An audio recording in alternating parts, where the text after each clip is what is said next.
we've talked about this from the beginning, even before the announcement. Is the president going to negotiate with countries who want to negotiate, or does he stand firm because the policy can start to unravel if he starts to make exceptions?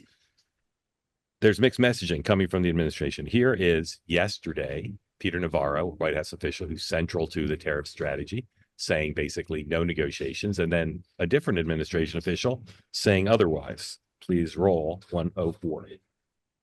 How negotiable are these tariffs? What does it take for countries to actually negotiate the tariffs that were just announced yesterday?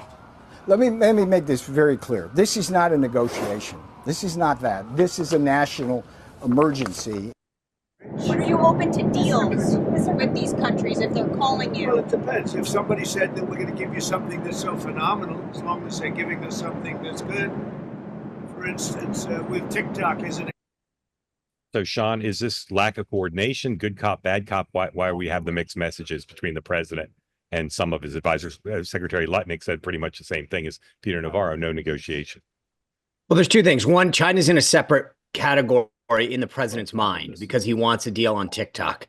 So that and the deadline is Saturday. So that I kind of look as an outlier because that's a separate deal entirely. He wants to be able to take control of it, claim a deal on that. So regardless of what you think of that, that's kind of in his mind a separate deal. The problem, and I brought this up yesterday, and this is why, details matter, is that they've put themselves in a box because they've argued that the use of these tariffs was under the guise of the IEEPA, the national emergency provisions. So you can't then negotiate. I mean, again, they chose not to go down the route of what in trade world are 301s, 232s, where you have a trade grievance. You lay out kind of like it's the trade legal, here's our list of grievances. Here's why, here's how we want to negotiate them. And here's what you need to do to fix them, right? That's in trade parlance, how you fix a grievance. They chose to use the national emergency provisions. The problem then is it puts you in a box because you have to then say, well, what's the emergency that we're seeking to solve? And therefore you can't have a one-off with Britain and then Tanzania comes in or whatever. It just doesn't.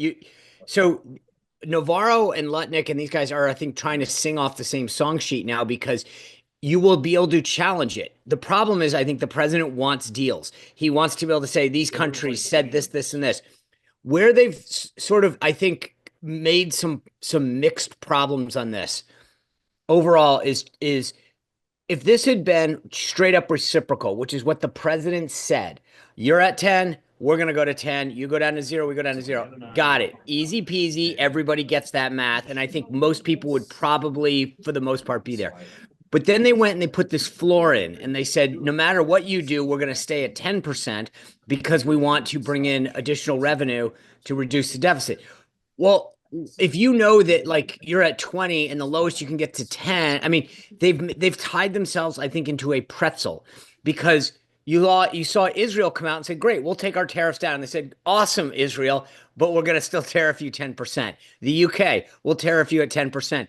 And these guys are like, wait, so we do everything right and we still get stuck at 10 because you've got two competing interests. You've got the Navarros of the world who are saying, and the Jameson Greers, the U.S. trade rep, who are saying, let's use these things to get manufacturing, get market access. I'm all in support of that. But then you've got, I think, Lutnick selling him on, hey, by the way, we could be using this to raise some serious money that you could be saying you're paying off the debt.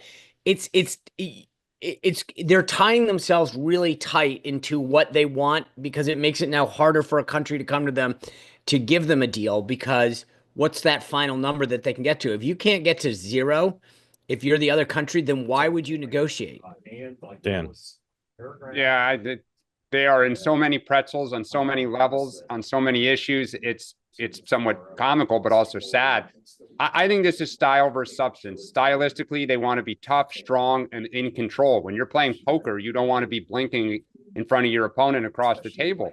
But then there's the real world, the real lives of real people, and they want deals. And so I think they will, to Sean's point, he wants off ramps to show progress, but not put the U.S. economy on the brink, which is what he's done.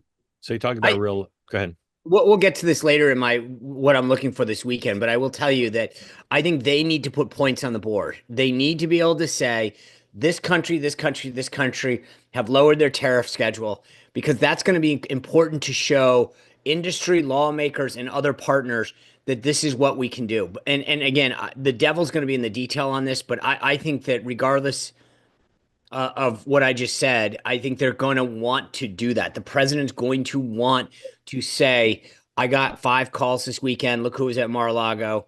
And this is what they did to bring down their tariff schedule to give the U.S. farmers and ranchers, et cetera, market access. You have reason to believe there'll be either CEOs or heads of government in Mar-a-Lago this weekend? I think CEOs. I don't know. I have not heard anything about heads of government. Okay. I wouldn't be surprised. Heard it here first. Maybe.